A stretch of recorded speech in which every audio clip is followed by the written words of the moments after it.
Leur installation la veille de Noël avait provoqué un tollé. Les grillages autour de 9 bancs publics d'une place d'Angoulême pour décourager SDF alcoolisés et dealers ont été démantelés. Une marche arrière provisoire selon les autorités, il pourrait être remis en place dans le cadre d'un projet d'aménagement paysager.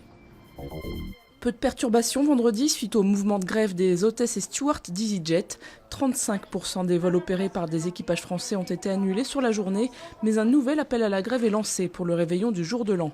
Parmi les principales revendications des syndicats, l'organisation des plannings mensuels, trop souvent soumis, selon eux, à des modifications d'horaire du jour au lendemain.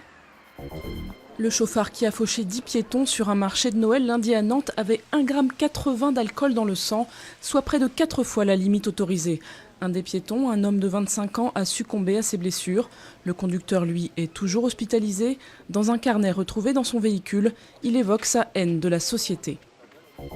Les médias l'avaient surnommée Mamie Loto. Yvette Berthe est morte le jour de Noël dans un centre hospitalier du Pas-de-Calais. La septuagénaire avait été condamnée à 6 mois de prison avec sursis et a versé 120 000 € au fisc pour avoir organisé des loteries sans payer d'impôt sur les recettes. À l'énoncé du jugement, début novembre, elle avait affirmé vouloir mourir.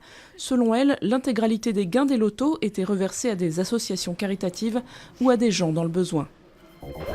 Leur cadeau à peine déballé, les Britanniques et les touristes de passage en Angleterre se ruent dans les magasins au lendemain de Noël pour le Boxing Day, coup d'envoi des soldes d'hiver. Le jeu de la bousculade en veut la chandelle. Les réductions peuvent aller dès le premier jour jusqu'à moins 70%. En temps normal, ce grand magasin de Londres accueille 250 000 clients par semaine. Il devrait être 150 000 rien que pour cette journée.